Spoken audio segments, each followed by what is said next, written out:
Escalate your senses to make every move excellent. Suzuki Grand Vitara. Excellence escalated.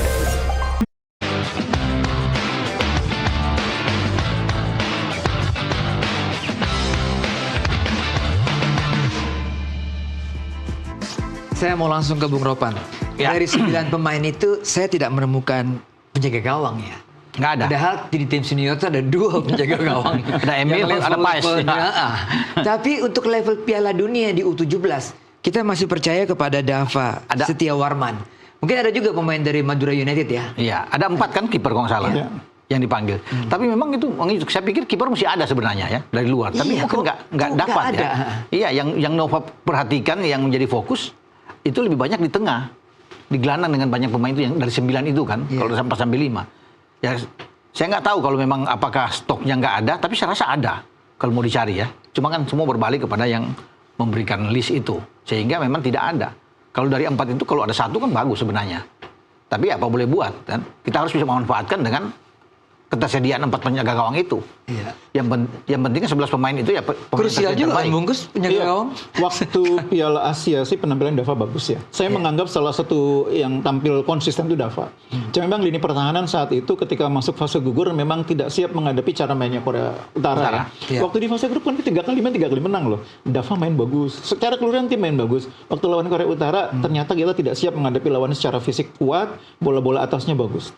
Sehingga akhirnya kita kebobolan cukup banyak sampai 6 gol ya. Iya. Dan itu saya pikir pelajaran yang didapat oleh pelatih bahwa kita masih kurang di lini pertahanan. Itu sebabnya makanya yang dimintakan bukan di posisi kiper mungkin, tapi belakang, tengah, depan.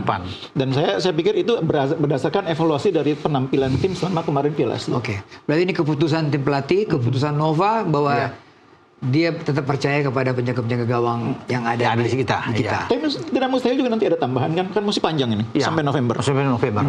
Karena ini kan seleksi mulai tanggal 7 Iya. sampai di 10 Agustus. Setelah itu ada lagi, Boy. Pasti kan makanya ada promosi Pertanyaan saya, promosi ada beberapa degradasi. ada nama-nama diaspora ya sebagai kiper di Ya, baik kita di nggak Eropa tahu maupun sampai sekarang, tapi mungkin kalau dicari mungkin ada juga kan. Seperti Om Simon bisa melihat ini untuk bisa memberikan masukan. iya. Nah, kita nggak tahu. Mungkin ada pergantian lagi kan setelah tanggal 10 ada masuk lagi. Iya. Sistem promosi degradasi itu kan tetap diberlakukan sampai menjelang di November itu. Kita akan main. Kita naik kelas ke U23 ya, kita tinggal 17. U17 biar Nova berpikir keras, tanggal 7 dia mulai kan? Iya. Nah, U23 sebentar lagi tanggal 15 Iya. bermain.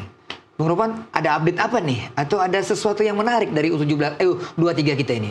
Nggak ada sebenarnya yang menarik. Karena persiapan kan mereka tetap akan berlangsung tuh sampai tanggal 14 sebelum Iya. bermain melawan Brunei Darussalam dalam pertandingan pertama. Untuk pemainnya sudah ada pemain yang sudah dipanggil itu. Tinggal Iya. kita menunggu 23 pemain itu kan.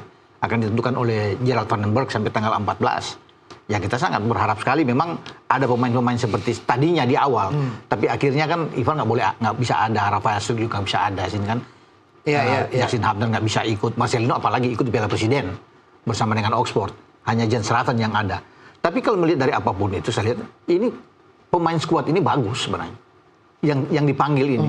Ini oke. Karena mereka kan sebagian juga ikut di senior kemarin Piala AFF ketika menghadapi dengan Vietnam tuh tim A, tim kuat. Tuang Hai dan kawan-kawan hanya menang 1-0. Kita bermain dengan Filipina juga kan, tim seniornya Filipina. Arkan Fikri, sebagai Donitri, Kadek Ariel, Muhammad Ferrari kan mereka sudah terbiasa. Betul, Jadi kalau saya lihat dengan skuad yang ada sekarang, ini mumpuni. Kita kuat dan kemudian bermain di kandang. Iya. Bermain di GBK pula gitu. Bungkus, U23 ini kita sepakat bahwa ini adalah level yang sangat krusial ya. Sangat penting untuk kita melihat tim senior. Jadi nggak main-main nih U23 ini. Semua pemain yang Anda lihat bagaimana? Yang dipilih oleh Vandenberg. Iya, jadi secara umum memang kelebihan kita timnas U23 saat ini banyak pemain yang sudah matang di liga. Ya. Itu yang saya pikir keuntungan terpenting ya.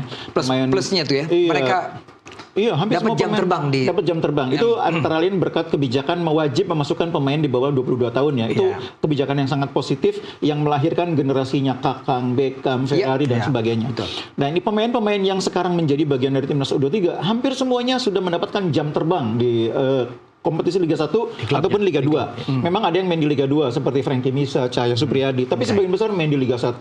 Ya. Itu yang menurut saya membuat tim ini lebih punya lebih punya kemampuan untuk menghadapi situasi-situasi yang sulit yang sempat dialami oleh tim di bawah usianya. Ya. Tadi kalau di 17 kan kita sempat bahas bagaimana ketika menghadapi situasi tidak terduga, game plan nggak jalan, mereka belum siap. Ya. Nah, tim U23 ini saya yakin mereka akan lebih bisa mengatasi itu. Lebih siap ya. Nah, cuma memang sekarang ini satu hal yang tidak boleh diabaikan. Negara-negara Asia Tenggara itu perkembangannya sangat pesat. Ya. Malaysia, Vietnam, Thailand tuh sangat serius pembinaan usia muda maupun timnas seniornya.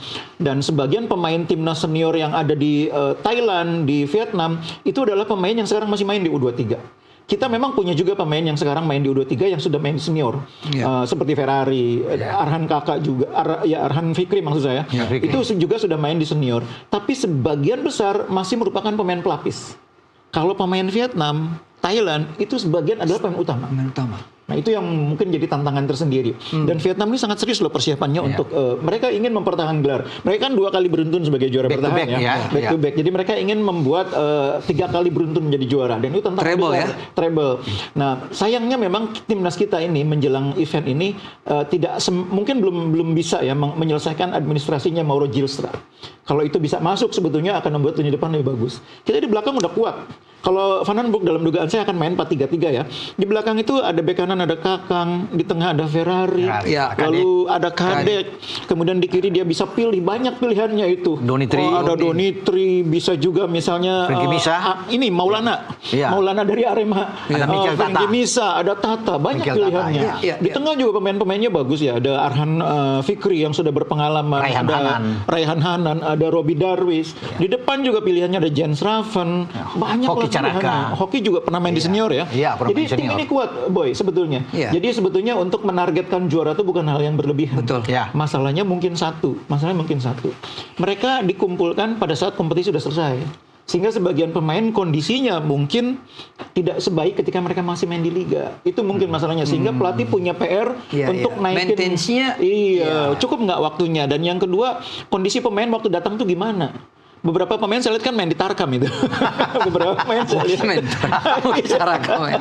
Ya, itu mungkin bagian dari upaya menjaga kondisi ya. Tapi jangan lupa lah, main di Tarkam itu beda dengan main di level kompetisi yang sebenarnya. Wah, itu bisa cedera itu. Bahaya. Bisa bahaya lawannya nggak pakai ini main hajar aja kan. Mestinya Waduh. liga harus punya satu peraturan Standar ya. standar ya, tidak boleh bermain nih. Kalau kedapatan itu akan diskors dan Oh, bukan sebagainya, liga, ya. klub. Klub Klub Iya, harusnya. iya. Bung. Van den Broek ini datang bulan Januari kan. Ya. Tapi dia menangani Senior. U23. Selama itu dia hanya membantu PK. PK. Ya Ini kan? baru Dia pertama baru kali. touch U23. Iya. Baru pertama kali ditangani. kali. Iya. Dan punya waktu cuma 2 bulan Iya. mungkin. Iya. Tapi untungnya kan dia berjalan kan ke beberapa tempat, ke daerah ke Iya. Persib Bandung. Tapi dia macam- bertemu macam. baru loh, Bung. Iya, belum lama. Dia belum lama. Bertemu bersama-sama ya. Mungkin 3 bulan terakhir Ini yang dia kendala nggak, Bung? lakukan. Loh iya, tapi ini kan tim yang dia ambil cikal bakal untuk dia bawa nantinya ke kualifikasi Piala Piala Asia. Asia di bulan September. Golnya memang Piala Golnya di Asia. Piala Asia situ Oke. kan, walaupun kita masih punya SEA Games ya di bulan Desember. Tapi kan langkah awal ini yang dia harus amankan. Kita masuk final di Thailand, kalah adu penalti melawan Vietnam saat itu kan, Hernando Ari yang nggak masuk, Boy. Jadi sekarang harus lebih tinggi. Selain final kita harus mentargetkan juara Iya. di kandang. Apapun itu yang harus katakan dengan pemain-pemain yang saya pikir ini oke. Ada beberapa pemain yang tampil di Piala Asia U20 ketika Coach Indra bawa di Cina. Ada juga yang ada 4-5 pemain yang ikut di U23 kemarin ketika kita ke semifinal. Ya termasuk Ferrari tentunya yang ada Ya, di sana. kapten. Ada Arkan Kakak, Arkan Fikri yang ikut di dalam. Jadi sebenarnya tim ini oke secara ini kalau mereka bisa kembali ke top performan mereka, saya pikir bagus. Dan kan pertandingan terakhir itu kita akan hidup mati itu hanya Malaysia. lawan Malaysia. Iya. 2 pertandingan awal ini yang menentukan buat kita Brunei dan Filipina. Kita ambil nggak itu kita bisa.